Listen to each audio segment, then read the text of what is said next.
আশা করি আপনারা সবাই চিকেন কারি বানিয়ে খেয়েছেন। আপনারা সবাই এই প্রসেসে একবার চিকেন কারি বানিয়ে দেখুন। এই চিকেন কারি খেতে খুবই সুস্বাদু এবং জুসি ফ্লেভার হয়। আপনারা এই রেসিপি কিভাবে খুব সহজভাবে বানাবেন তা আমি আজকে করে দেখাবো। আপনাদের সবাইকে বাংলা ট্রেডিশন কিচেনে স্বাগত। এই চিকেন কারি বানানোর জন্য আমি এখানে 4টে বড় সাইজের আলু নিয়েছি। আলুগুলো আমরা মাঝখান থেকে 2 পিস করে কেটে নেব। আপনারাও ঠিক বড় সাইজের আলু থাকলে 2 পিস করে কেটে নেবেন এবং মাঝারি সাইজের আলু থাকলে গোটা রেখে দেবেন। আলুগুলো কেটে জলে ভিজিয়ে দেবেন যাতে আলুগুলো কালো না হয়ে যায়। এবার আমি এখানে 3টে বড় সাইজের পেঁয়াজ নিয়েছি। পেঁয়াজগুলো আমরা ফাইন চপড করে নেব। আপনি চাইলে পেঁয়াজগুলি স্লাইস করে কেটে নিতে পারেন। পেঁয়াজগুলো কাটা হয়ে গেলে আমি এখানে 1 কেজি মাংস নিয়ে নেব। এবার একটা কড়াইতে আলু ভাজার জন্য আমি এখানে 75 মিলি সাদা তেল নিয়েছি। তেল গরম হয়ে গেলে আমরা আলুগুলো তেলের মধ্যে ছেড়ে দেব। আলু ভাজার সময় অবশ্যই হাফ চা চামচ নুন দিয়ে দেবেন এবং হাফ চা চামচ হলুদ দিয়ে দেবেন। এতে আলুর ভিতর নুনটাও ঢুকে যাবে এবং হলুদ দেওয়ার কারণে আলুগুলি সোনালী কালারে দেখতে লাগবে।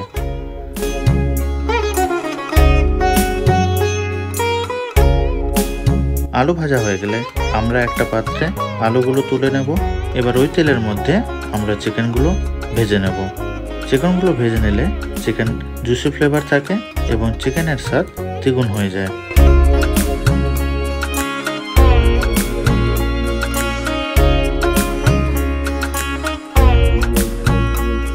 চিকেনগুলো ঠিক এইভাবে ভাজা হয়ে গেলে আপনারা একটা পাত্রে চিকেনগুলো তুলে নেবেন।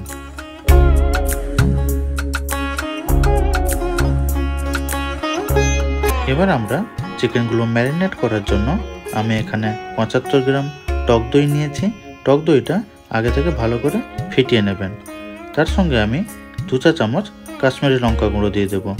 এবার এর মধ্যে 1 চা চামচ ধনে পাউডার গুঁড়ো এবং 1 চা চামচ নুন দিয়ে দেব, যেহেতু আগে আমরা চিকেনের মধ্যে নুন দিইনি। তারপর আমরা এর মধ্যে 1 চা চামচ গরম মশলা গুঁড়ো দিয়ে দেব, দিয়ে চিকেনগুলো ভালো করে মাখিয়ে নেব। মশলার সঙ্গে চিকেনগুলো ভালো করে মাখিয়ে নিয়ে 30 মিনিটের জন্য রেখে দেবেন। তেল গরম হয়ে গেলে আমরা কিছু গোটা মশলা এর মধ্যে দিয়ে দেব। তার মধ্যে লবঙ্গ 3-4টে এলাচ, 2টো তেজপাতা এবং একটা দালচিনি। তার সঙ্গে আমরা 1 চা চামচ জিরে দিয়ে দেব, দিয়ে ভালো করে তেলের মধ্যে মশলাগুলো নাড়িয়ে নেব। যখন একটা সুন্দর গন্ধ ছাড়বে সেই সময় আমরা কেটে রাখা পেঁয়াজগুলো এর মধ্যে দিয়ে দেব।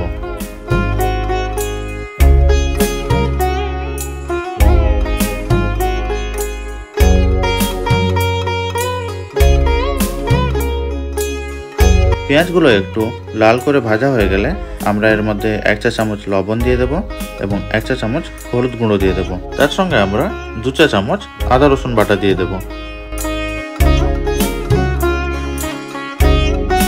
এবার সবকিছু আমরা একসঙ্গে মিশিয়ে নেব। যখন আদা গন্ধটা চলে যাবে সেই সময় আমরা একটা টমেটো পেস্ট এর মধ্যে দিয়ে দেব। আমি একটা বড় টমেটো নিয়েছি, যেহেতু আমরা আগে চিকেনের মধ্যে দই দিয়েছিলাম তার জন্য একটা টমেটো যথেষ্ট।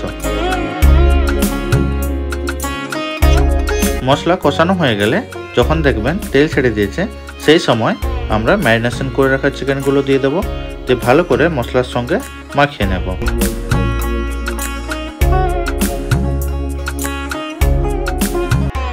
মশলার সঙ্গে ভালোভাবে চিকেনগুলো মাখানো হয়ে গেলে আমরা 10 থেকে 15 মিনিট মিডিয়াম ফ্লেমে ঢাকা দিয়ে রেখে দেব। যখন দেখবেন চিকেন থেকে সব জল শুকিয়ে তেল বেরিয়ে এসছে সেই সময় আমরা 4-5টে কাঁচা লঙ্কা দিয়ে দেব এবং তার সঙ্গে ভেজে রাখা আলুগুলো দিয়ে দেব।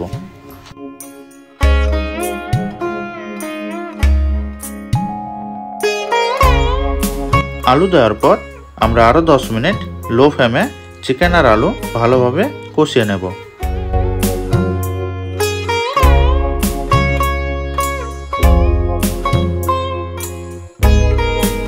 আলু এবং চিকেন ভালো করে কষানো হয়ে গেলে আমরা ওর মধ্যে পরিমাণ মতন গরম জল দিয়ে দেব। আপনারা সবসময় গরম জল ব্যবহার করবেন, ঠান্ডা জল দিলে তরকারির কালার ডিসকালার হয়ে যায়। এবার আমি এর মধ্যে ধনেপাতা দিয়ে ভালো করে তরকারিটা মিক্স করে নেব। তারপর আমরা ঝোলটা ফোটার জন্য 10 মিনিট হাই ফ্লেমে ঝোলটা ফুটিয়ে নেব। এবার কিন্তু আপনাদের চিকেন পারফেক্টলি রেডি হয়ে গেছে। এবার আপনি এটা রুটি অথবা গরম ভাতের সঙ্গে খেতে পারেন। আপনাদের যদি এই রেসিপিটা ভালো লেগে থাকে অবশ্যই আমাকে কমেন্ট করে জানাবেন এবং অবশ্যই একবার এই রেসিপি বাড়িতে বানিয়ে খাবেন। এবং আজকের মতন আমি এখানে ভিডিওটা শেষ করছি। আপনাদের সঙ্গে দেখা হবে পরবর্তী ভিডিওটিতে। ততদিন আপনারা ভালো থাকবেন এবং সুস্থ থাকবেন।